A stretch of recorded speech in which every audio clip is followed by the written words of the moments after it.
네, CBS 라디오 박정희 한판 승부에서 이태원 참사 후에 준비한 특별기획 이태원의 목소리, 오늘 그 두 번째 시간입니다. 그제 수요일이죠. 12구 이태원 참사 생존자 김초롱 씨와 인터뷰를 시작으로 당시 현장을 증언하실 분들을 모셔서 목소리 들려드리고 있는데요. 자, 오늘은 참사 당일 소식을 듣자마자 구호를 위해 현장으로 달려갔던 분입니다. 의사 출신이시죠. 신현영 더불어민주당 의원을 연결하겠습니다. 자, 의원님 나와 계시죠? 안녕하세요. 신현영입니다. 예. 자, 저희가 생존자 인터뷰 김초롱 씨를 했을 때는 생각보다 괜찮은데 또 생각보다 괜찮지 않다, 이런 말씀을 하시면서 이 참사 후에 납품에 대해서 말씀을 하셨는데, 자, 의원님은 어떠십니까? 지금 현장 바로 가셨다고 하시는데 괜찮으신 건가요? 예, 저는 그래도 의사 출신이기 때문에 예. 이런 재난 현장, 해외 재난 그리고 국내 재난을 경험한 여러 차례 그런 사례가 있어서 예. 충격적인 사건이지만 당시에는 음. 그런 감정들이 별로 느껴지지는 않았는데요. 음. 일주일이 지나고 나서 이제 유가족들을 만나고 그들의 이야기를 듣고 때마다 눈물이 쏟아집니다. 실제로 오늘 저희도 이태원 그 참사에 대한 이제 서명 운동을 더불어민주당에서 시작을 했는데요. 예. 그 첫 번째 발대식에서 그 유가족들의 편지를 읽으면서 그 이야기 들으면서 너무 눈물이 나서 저 스스로도 참 마음이 안 좋았습니다.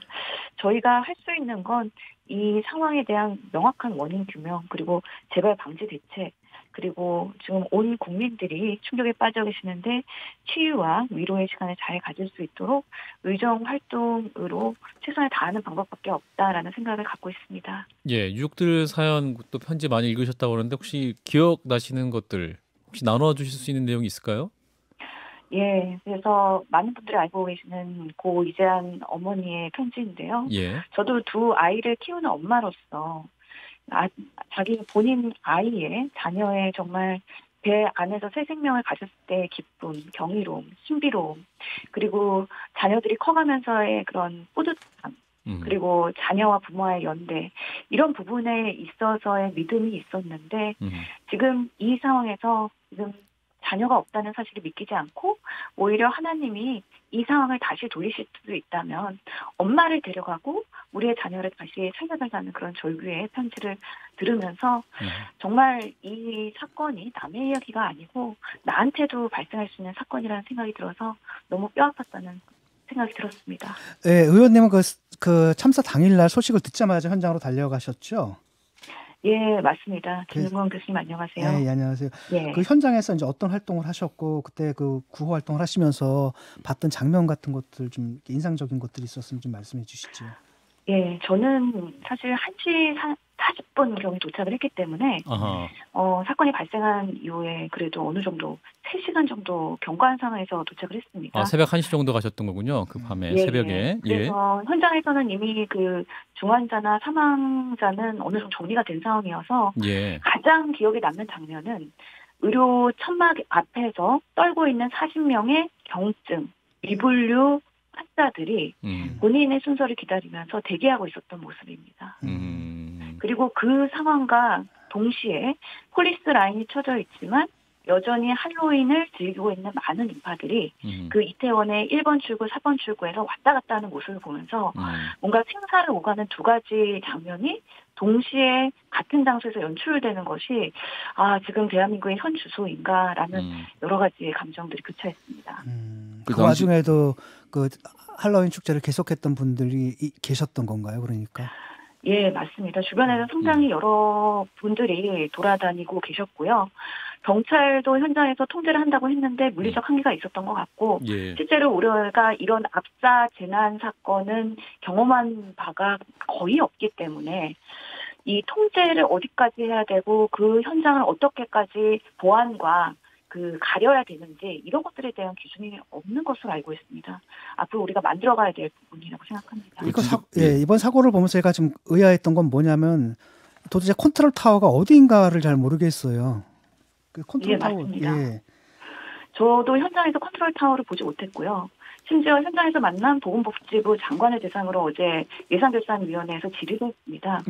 장관님, 그 환자들이 발생했을 때 이렇게 대형 참사에서는 이송의 순서가 있습니다. 긴급 환자, 응급 환자, 비응급 환자, 그리고 사망 환자. 이렇게 되는데 왜 그 순서가 지켜지지 않았습니까? 그리고 지켜지지 않을 때 과연 장관님은 어떤 역할을 했습니까?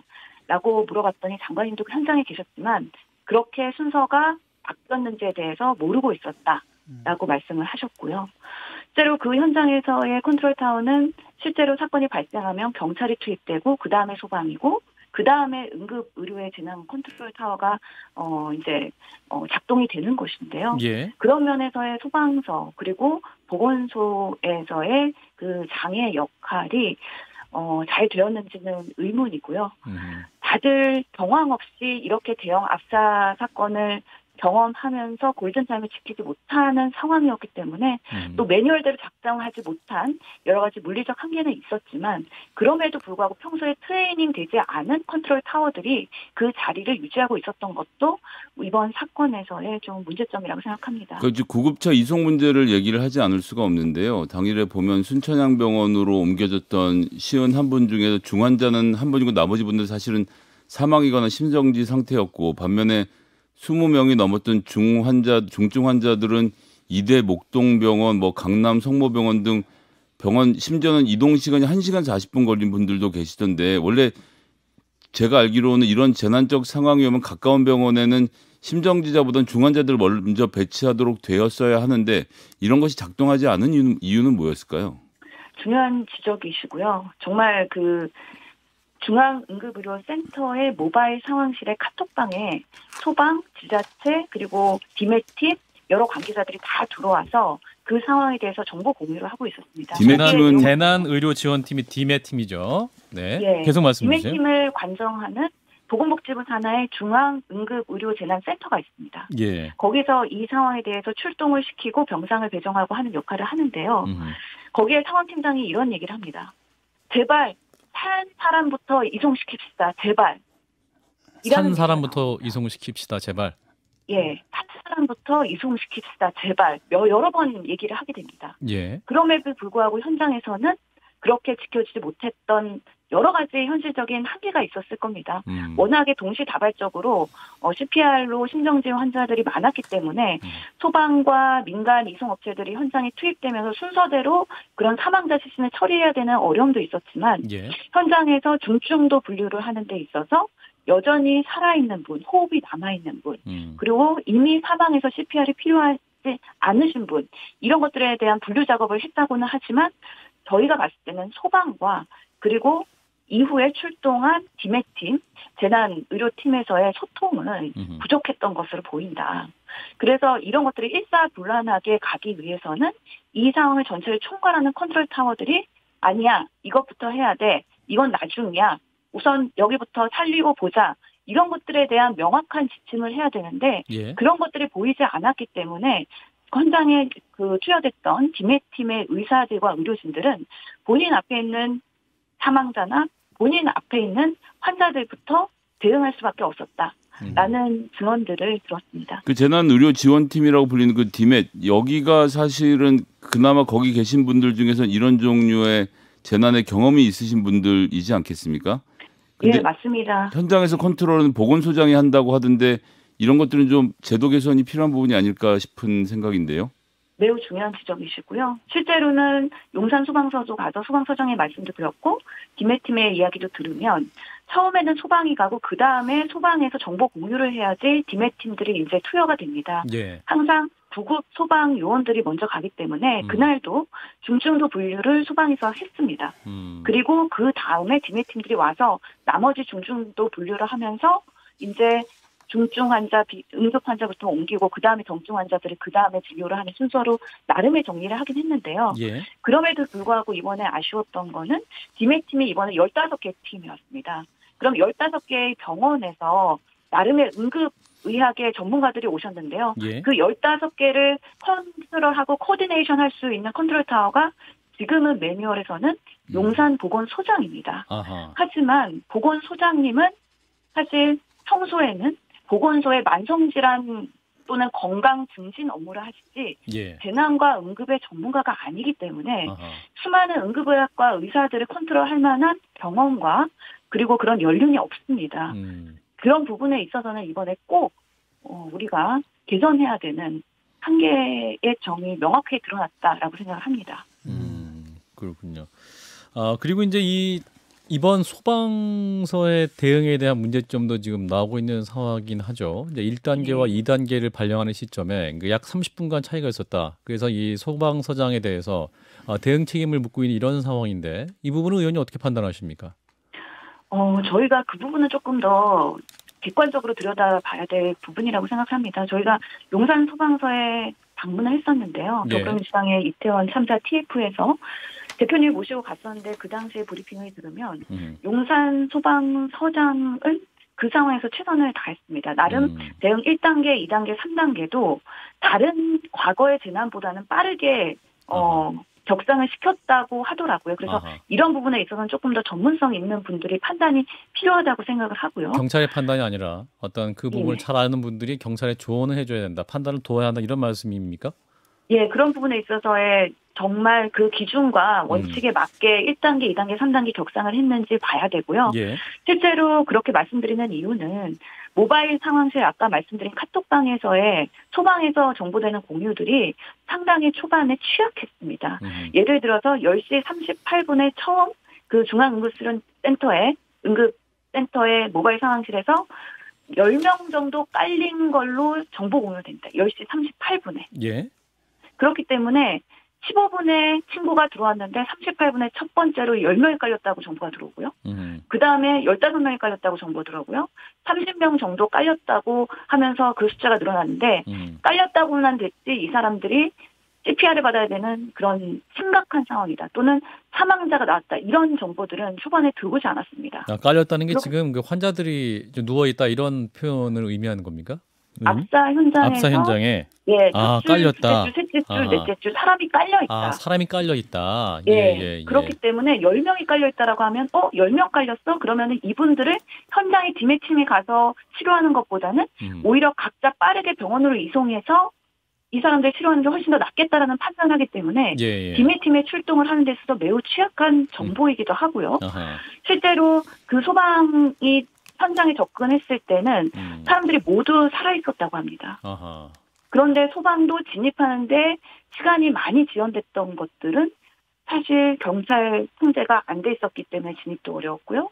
그리고 실제로 소방 구급대원의 옷이 커스텀인 줄 알고 협조가 시민들의 그런 협조들이 취약했기 때문에 맨 앞줄까지 가는데도 도착하는 시간이 걸렸고 그 상황에서는 모두 살아 있었다고 하고요. 그럼에도 불구하고 앞줄에 깔린 사람들이 너무 많아서 빼내는데 불가능해서 옆으로 그리고 후방으로 진입해서 구조를 했다고 하니 그 상황에서의 상당히 시간이 지연되면서 살아있던 사람들이 청색증이 나타나고 그러면서 호흡 정지가 오고 CPR까지 하는 상황이 돼서요. 그 부분에 대한 대응에 대해서는 지금 소방에서 바디캠을 달고 구급 요원들이 다 활동을 하셨다고 하니 그런 것들을 검증하면서 그 상황에서의 판단과 그리고 빠른 격상에 대한 대응 단계에 대해서는 한번 냉철하게 분석해봐야 된다고 생각을 합니다. 예, 지금 20분 이상, 한 23분 늦었다. 이 부분을 좀 특수부는 쟁점을 보는 것 같은데 또 하나 이제 컨트롤 타워 이런 참사가 일어나면 항상 이제 컨트롤 타워는 누구이냐 이 질문을 항상 하게 되죠. 근데 이제 김대기 대통령 비서실장 같은 경우는 국정상황실은 대통령 참모조직이지 대한민국 재난 컨트롤 타워가 아니다. 컨트롤 타워는 중앙재난안전대책본부로 봐야 한다. 인력도 몇 명 없다. 어떻게 전체 컨트롤하냐 이렇게 답변을 했습니다. 의원님은 자 여기서 컨트롤 타워가 누구냐 질문할 때 누구라고 답하시겠습니까? 당연히 대통령이시죠. 그리고 대통령의 업무를 지원하는 대통령실이고요. 그 산하에 있는 경찰과 소방과 그다음에 보건복지부가 될 거라고 저는 생각을 하는데요. 이런 발언들을 보면 상당히 실망스러웠습니다. 예전에 세월호 참사 때 박근혜 정부에서 청와대는 재난 컨트롤 타워가 아니다. 라는 거에 데자뷰라고 생각을 하고요. 실제로 이 사건이 발생하기 전에도 대통령실에 국정상황실에 과연 기능을 하고 있느냐에 대해서 상당한 문제점이 있다라는 이야기를 많이 들었습니다. 그래서 대통령실 내부에서도 지시나 업무가 순차적으로 하달되지 않고 있고 패칭돼서 오히려 다른 그런 행정부로 전달이 되고 있어서 상황실이 제대로 기능을 못한다는 지적이 있었는데 김대기 실장의 이런 발언들은 내 스스로 내가 무능하오 라는 스스로 고백으로밖에 받아들일 수 없다고 생각합니다. 지금 이제 특수본에서 경찰 특수본의 수사를 진행을 하고 있지 않습니까? 근데 이제 오늘 네. 용산 경찰서 정보계장이 숨진 채 발견됐다는 안타까운 소식이 있고 지금 이제 용산 서방서장에 대해서도 입건된 상태고 이런 부분을 보면서 정작 이제 행안부에 대해서는 왜 이렇게 아무것도 진행되지 않고 있느냐 뭐 이런 의견도 있습니다. 의원님께서 지금 수사 상황 어떻게 판단하고 계십니까? 네, 상당히 문제점이 많다고 생각하고요. 꼬리가 자르기 한다라는 생각이 많이 들고 있습니다. 용산 소방서, 그리고 용산 경찰서, 그리고 용산 구청까지로 꼬리 자르기 하려고 하는 이제는 어느 정도의 그런 의도가 보인다라는 느낌이 들고요. 예. 실제로 저희가 예산결산위원회에서 지금 의원들이 계속 질의를 하고 있습니다. 공무원들 대상으로. 제가 이상민 장관한테도 질의를 했고요. 예. 지금 이 상황에 대한 결국에는 책임져야 될 사람들이 책임을 지는 게 중요한 거지. 현장에 있던 요원들이 그 최선을 다했음에도 불구하고 이 사태를 막지 못했다고 해서 책임을 지우면 안 된다라는 것들을 강조를 했습니다. 그럼에도 불구하고 이상민 장관의 답변은 매우 실망스러운데요. 우리가 경찰국 신설을 통해서 경찰의 권력을 본인들이 컨트롤하려고 했는데 야당이 반대한 거 아니냐. 그래서 우리가 하려고 해도 할 수 없었다. 예. 이런 식의 답변, 뻔뻔한 답변, 그리고 한덕수 총리마저도 수사 진행 상황을 보면서 우리가 판단하겠다라는 아주 냉소적인 답변을 하면서 이 책임에 정말 정점에 있는 대통령, 그리고 총리, 그리고 행안부 장관 이런 분들은 이미 국무위원들 내에서 연대가 되어서 이 상황은 용산까지로 선을 긋고 가자라고 모종의 그런 논의가 된 거 아닌가가 의심이 될 정도로 예. 상당히 답변에 대한 저항성 그리고 당당함이 느껴져서 알겠습니다. 저 또한 기가 찼습니다. 예. 이제 거의 마무리할 시간이 다가오고 있는데요. 이제 예. 민주당에서 이제 국정조사를 위한 범국민 서명운동을 이제 추진하고 계시는데 이 과에서는 이게 또 너무 정치화 시키는 거 아니냐라는 비판도 있습니다. 그냥 정당이 하면 될 일을 또 범국민 서명운동까지 하면 정치화하고 있다 이런 비판도 있는데 어떻게 답하시겠습니까? 정치적으로 보이지 않도록 저희도 노력을 해야 된다고 봅니다. 순수하게 정말 피해자인 156명의 사망자 그리고 여전히 부상으로 입원해 계시는 많은 분들 이런 분들을 위해서 왜 국가가 그 사건이 발생할 때 압사 사건을 예방하지 못했으며 또 그 사건 당시에 이들을 살리지 못했는지 답변을 명확하게 내놓아야 됩니다. 예. 철저한 진상규명 그리고 책임자의 책임 이런 부분에 있어서 국민을 대변하고 유가족들이 원하는 방향으로의 역할을 하는 게 국회의 기능이라고 보고요. 지금 특수본에서의 그런 법적인 위법 사항에 대해서는 여러 가지 책임을 묻고 조사가 이루어지고 그 수순으로 가겠지만 그런 위법한 부분뿐만 아니라 우리 사회의 구조적인 한계로 인해서 지속적으로 발생하고 있는 재난에 대해서는 국회에서 제대로 시스템을 개선하고 또 문제가 은폐되거나 삭제되지 않도록 빠르게 대처하는 게 매우 중요하다고 생각을 합니다. 그렇기 때문에 어떠한 단계에 있어서의 국민 공감대를 가지고 예. 차근차근 하는 것이 매우 중요하다고 생각이 듭니다. 예. 알겠습니다. 의원님 오늘 말씀은 여기까지 듣도록 하겠습니다. 이태원 현장에 계셨던 분을 중심으로 꾸미는 시간이죠. 이태원의 목소리 오늘 두 번째 시간 의사 출신인 더불어민주당 신현영 의원과 함께했습니다. 의원님 고맙습니다. 감사합니다. 좋아요. 구독. 알림 설정.